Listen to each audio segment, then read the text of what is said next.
हाँ, तो दूसरा प्रकार है, उसमें अपन देख रहे थे केंद्रित एकक कोष्टिका।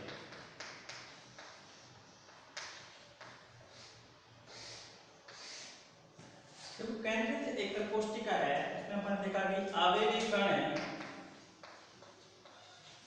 कण कोनों के अतिरिक्त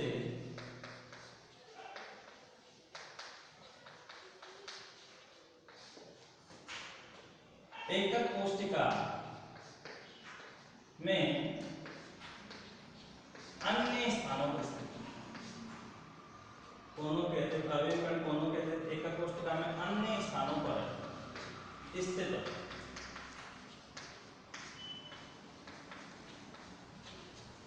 अर्थात आवेदी कण है कोनों के अतिरिक्त केंद्र में, कोई भी केंद्र जैसे फलक का केंद्र है या एकक कोष्टिका का केंद्र है वहां स्थित होते हैं, तब उन्हें केंद्रित एकक कोष्टिका कहते हैं।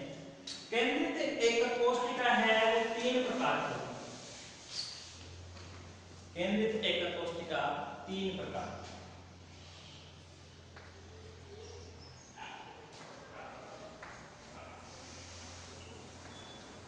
पहला देखते हैं अंतः केंद्रित, इसे काय केंद्रित भी बोलते हैं।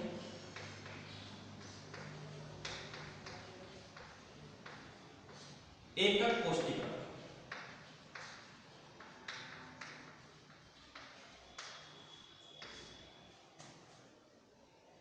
इंग्लिश में से body centred unit cell BCC कहते हैं। दूसरा है फलक केंद्रित एकक कोष्टिका,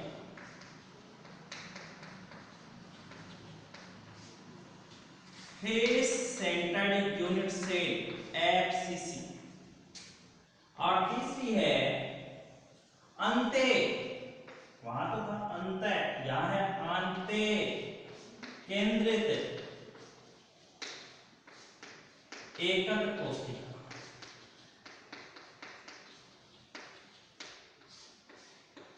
ईसीसी। पहला देखते हैं पहले अंतः केंद्रित काय या काय केंद्रित एकक कोष्टिका बीसीसी। अब देखो यहां जो आवेदी कण है, आवेदी कण कोनों के अतिरिक्त,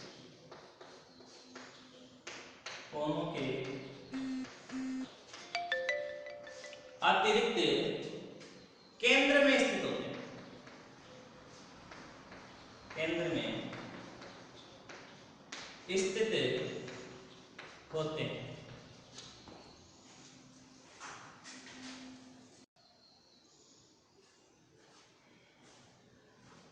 अर्थात एकक कोष्टिका के, एकक कोष्टिका के मध्य में आवेदी कण स्थित होता है, कण स्थित होता है।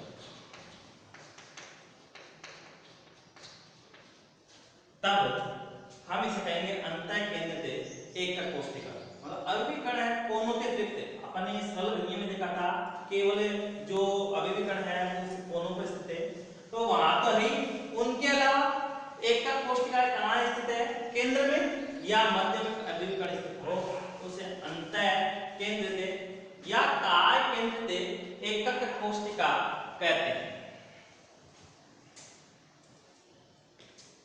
अब आगे है आवेदी कणों की संख्या या कणों की संख्या की गणना। कणों की संख्या की गणना कि अंतः केंद्रित है या काय केंद्रित है, उसमें कितने आवेदी कण है वो समाहित हो सकते हैं।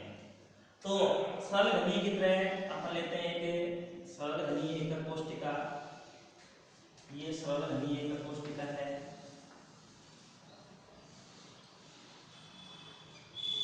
यहाँ चालक बिंदु के कोनों पर स्थित है,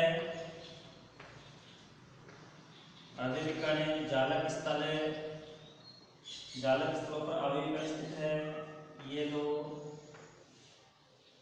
अब देखो इसके अतिरिक्त केंद्र में मतलब मध्य भाग में कोष्ठिका के एक जालक बिंदु और होगा, तब इसे कहते हैं अंतः केंद्रित या काय केंद्रित एकक कोष्ठिका। अब अपन बात करते हैं कणों की संख्या की गणना। तो कणों की संख्या की गणना करने के लिए अपन वही अपनाते हैं जो सरल घनीय में अपनाया था। तो सरल घनीय एकक कोष्ठिका में सरल घनीय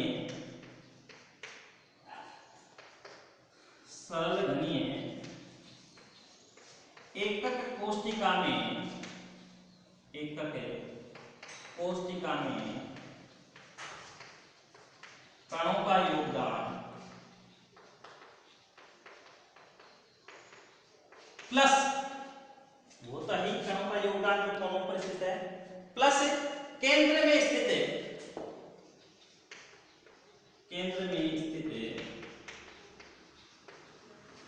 अवयवी कण का योगदान।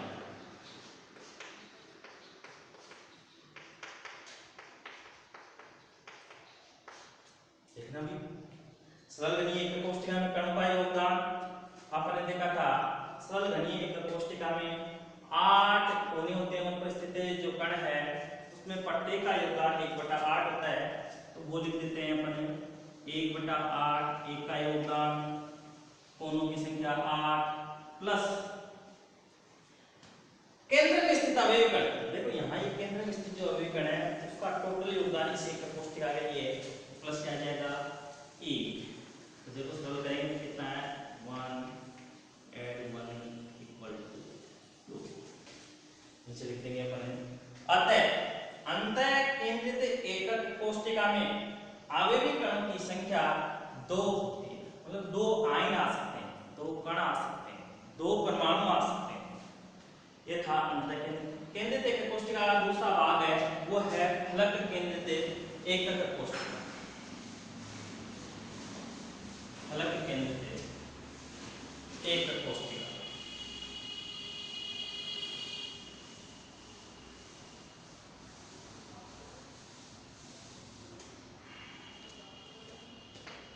फलक केंद्रित एफसीसी।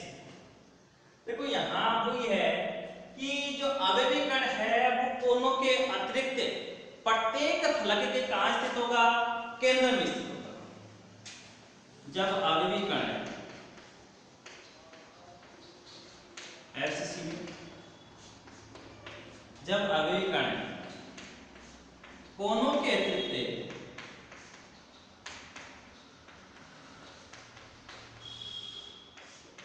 प्रत्येक फलक के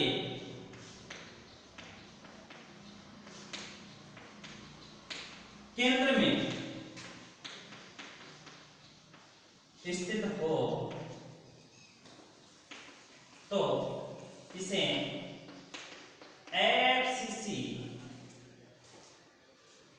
फलक केंद्रित एकक कोष्ठिका कहते हैं।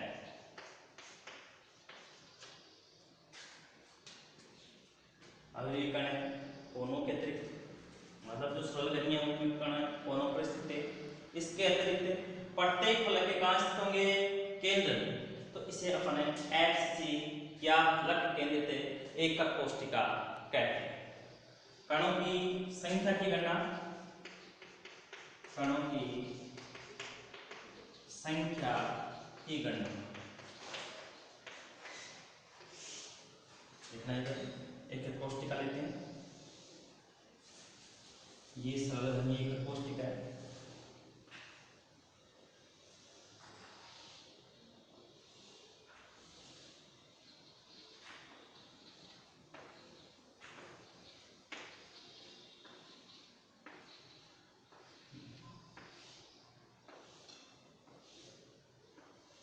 आप जालक बिंदु देखो इनके कोनों पर स्थित है, कोनों पर स्थित जालक बिंदुओं की संख्या है, जो अवयवी कण है उनकी संख्या 8 है और प्रत्येक का योगदान होता है 1/8। अब देखो इसके अतिरिक्त प्रत्येक फलक, देखो फलक है ये संरचना, इसको इससे समझ सकते हैं हम, ये वाली संरचना। तो देखना ये कोनों है, कोनों की संख्या 8 है, फलक मतलब ये वाला तो देखो फलकों की संख्या 1 2 3 4 5 और कितने हुए 6। देखना यहाँ 1 2 3 4, एक अपने सामने और एक पीछे की ओर। तो प्रत्येक फलक मतलब 6 फलकों के केंद्र भाग में 1 2 3 4, एक ही पीछे और एक ही 6। जब अवयवी कण कोनों के अतिरिक्त प्रत्येक फलक के केंद्र में स्थित हो तो इसे फलक केंद्र से एकक कोष्ठिका कहते हैं। कणों की संख्या की गणना करनी है, वही है सरल घनीय एकक कोष्ठिका में अवयवी कणों का योगदान प्लस प्रत्येक फलक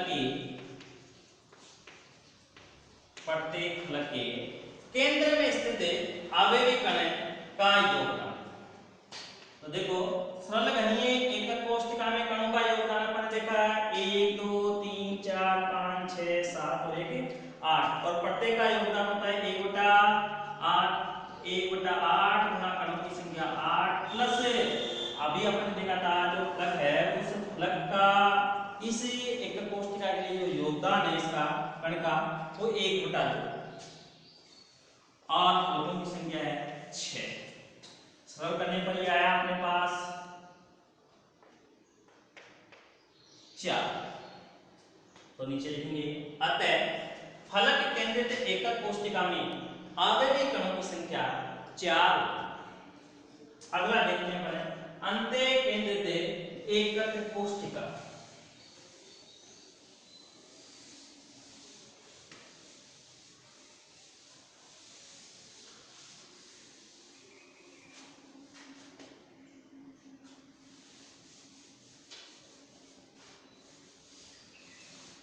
देखते हैं अंत्य केंद्रित एकक कोष्ठिका ECC।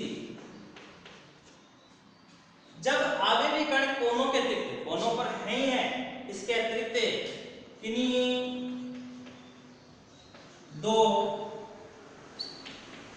आमने सामने मतलब विपरीत फलक आमने सामने के फलकों के केंद्र में स्थित हो, के केंद्र में स्थित हो तो इसे अंत्य केंद्रित एकक कोष्ठिका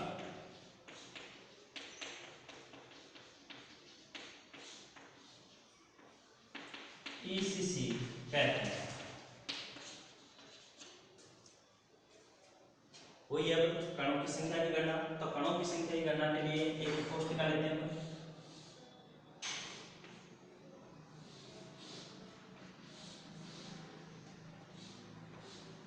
अवयवी कण है वो कोनों पर स्थित है,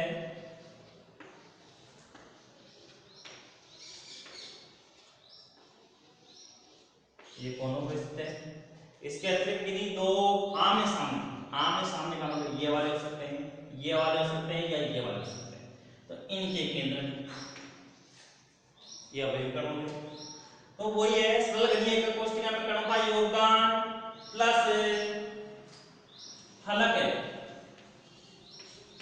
फलकों के केंद्र में स्थित अवयवी कणों का योगदान यह आ जाएगा। देखो सरल घनीय में कितना था, अवयवी कणों की संख्या 8 और प्रत्येक का योगदान है वो 1/8 इंटू 8 प्लस देखो घट में जो स्थित होता है उसका योगदान एकक कोष्ठिका के लिए 1/2 होता है 1/2। और यहाँ जो फलकों की संख्या है देखो अपने क्या आता है, दो आमने सामने के तो गुणा 2, तो कहने पर मान है अपना 2। अतः ECC या अंत्य केंद्रित एकक कोष्ठिका में अवयवी कणों की संख्या 2 होती है।